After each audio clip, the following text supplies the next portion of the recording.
Party का चंदा अब होगा मंदा।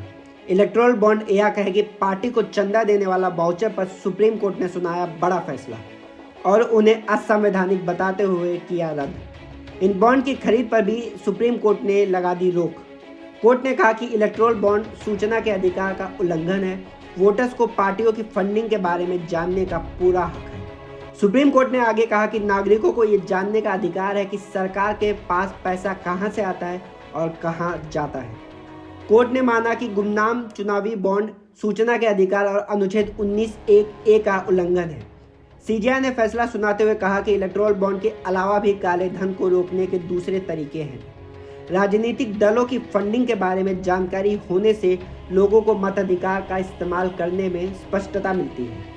ये फैसला सुप्रीम कोर्ट ने लोकसभा चुनाव से पहले किया, जिसके चलते एसबीआई को 12 अप्रैल 2019 से लेकर अब तक की जानकारी पब्लिक करनी होगी। एसबीआई को बॉन्ड की जानकारी ईसी यानी इलेक्शन कमीशन को देनी होगी और ईसी इस जानकारी को साझा करेगा।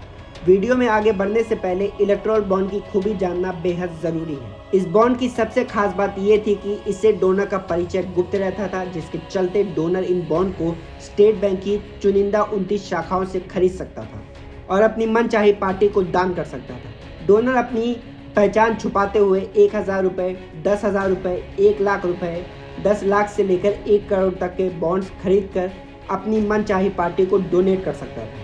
पार्टी इन बॉन्ड्स को 15 दिनों के भीतर स्टेट बैंक में जमा कर अपने अकाउंट में राशि भुना यानी रिडीम कर सकती थी। लेकिन ये केवल उन्हीं पार्टियों को डोनेट कर सकते थे जिन्हें आम चुनाव में 1% या उससे ज़्यादा वोट मिले हैं। आपको बता दें कि इस बॉन्ड की शुरुआत साल 2018 में इस दावे के साथ की गई थी कि इससे राजनीतिक फंडिंग में पारदर्शिता बढ़ेगी और साफ सुथरा धन आएगा। लेकिन सभी अच्छी योजनाओं के कुछ ना कुछ दुष्परिणाम जरूर होते हैं। ऐसे में पार्टियों के पास चंदा तो आया, लेकिन ये पता लगा पाना काफी कठिन था कि क्या ये पैसा सच में साफ सुथरा है या फिर साधु भेष में रावण का काम कर रहा है।